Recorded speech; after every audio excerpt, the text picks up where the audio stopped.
That's how we collect hay. So, these are the raised beds that we have made. We've got the chimenea going. It's not really cold enough for it,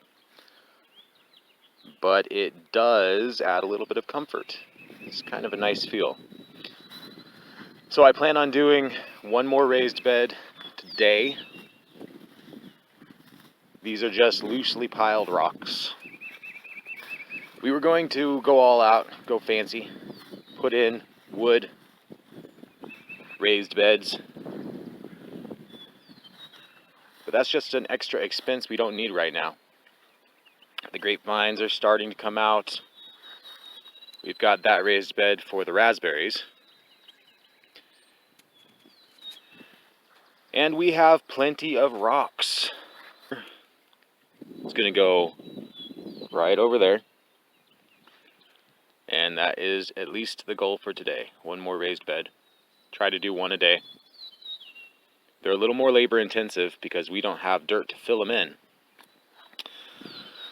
We have some dirt in the old barn, but we don't have enough to constantly fill raised beds.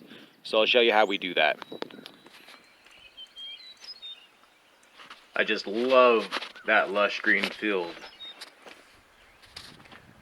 The biggest problem with it, though, is it's full of rocks. So Alison gets to dig it. What we're going to do is take all of the sod off,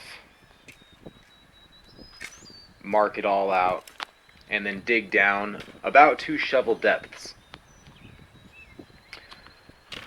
From there we're going to fill it in, and while Alison is using the dirt wrench, I'm going to go check out the chickens.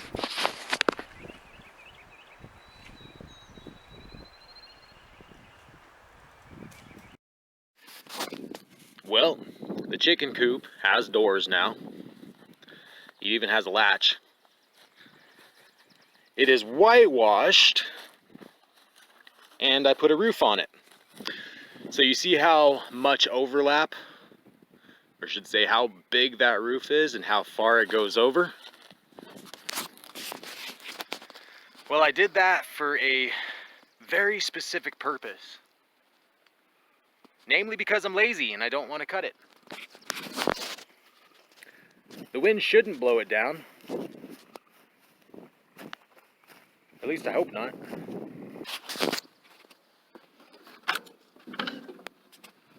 And here's the chickies. They have some perches, roosts. I'm not going to say it's the best roosts, but I think it'll be enough for them. Hey guys. Now they're going to stay in here for 4 or 5 days. Keep feeding them.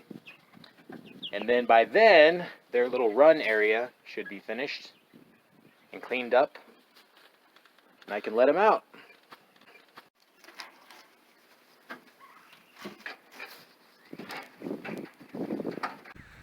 So, starting off, we dig a pit.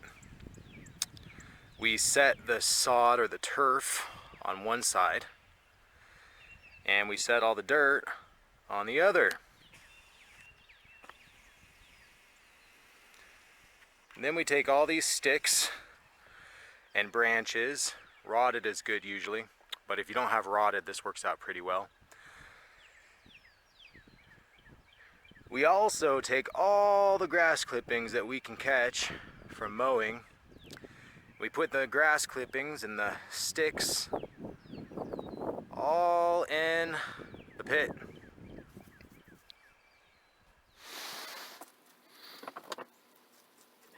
We threw all kinds of branches and sticks in there, took as much from mowing the lawn as we could, stacked it on top of that.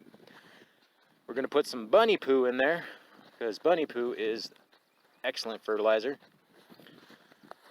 Stack these rocks around it, and then tape the soil that we dug out and put that back in. I like this. You can do all the manual labor. I mean, you did build the whole darn bed. I had some help.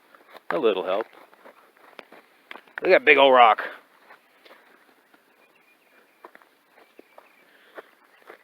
So we were carrying rocks from the fire pit. I was. We were carrying rocks from the fire pit and figured there had to be a better way. We didn't want to go out and purchase a trailer for the wheel horse. Oh, we wanted to, but... but we didn't, huh? So I pulled the lid off of a trash can, hooked it up to a tow rope, and put that on the back of the wheel horse, and we made a sled.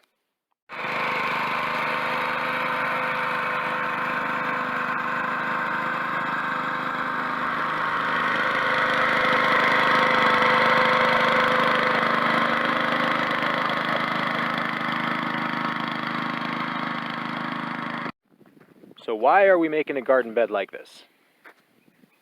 Because we want raised beds because of the clay. Yeah? Our soil is all clay, and the original idea, back before all this happened, we wanted to buy, you know, lumber and compost and topsoil and all that good normal stuff you get when you do a raised bed. But then we were looking at ways of doing it cheaper by buying trimmings, cedar trimmings. They take off the outside of a log, and using roofing material off of our barn, because we have like 3 layers of it. Yep, that barn. And we decided to go even cheaper than that. So there's this technique called Hugelkultur, and there's plenty of it out, plenty info out there if anybody wanted to look it up. They dig a hole, fill it with rotten wood from down trees, branches, and then hay, any kind of brown material, filled it in, put all of the dirt back onto it, and that's what they planted in. And supposedly what it's supposed to do, besides giving it a worked soft bed to be in, is it would provide nutrients as all that material you put in there broke down, and any kind of rainfall would kind of be caught in that hole and absorbed by all this material, and you wouldn't have to worry about watering it as much. So we're going to be we've done a few of these beds, and we've got some other materials that we've made beds out of, and we're going to be doing double digging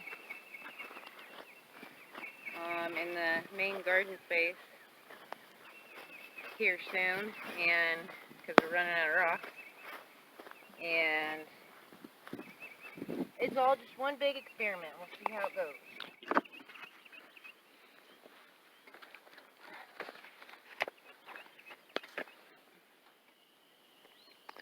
And now we are planting the raspberries. I say we, but I'm just standing here. So we're doing them roughly 2 foot apart, and we have 8 foot in between the 2 beds. And that'll allow us to mow it, and if they grow ungangly, we won't be getting thorns in us. I like your little measuring stick there, Alison. Use what you got when you're too lazy to go get what you need. Yep, that should be our motto. Especially when we're losing daylight. I want to get these in. Ooh, look at all the new growth coming off that thing. I see a lot of paper. Oh, you don't? Well, come here. Look at all the new growth. Oh yeah, I like it. Finished up this bed. We've got raspberries in it, and we have a space in the end for blackberry plants. We have 3 coming, maybe. Finished it up last night. It's too dark to film, but I think it looks pretty good. Are you happy with how it turned out? Yeah. Will you help me uncover these guys? Yes, ma'am. Well, I'm gonna get back to work. Stay healthy out there.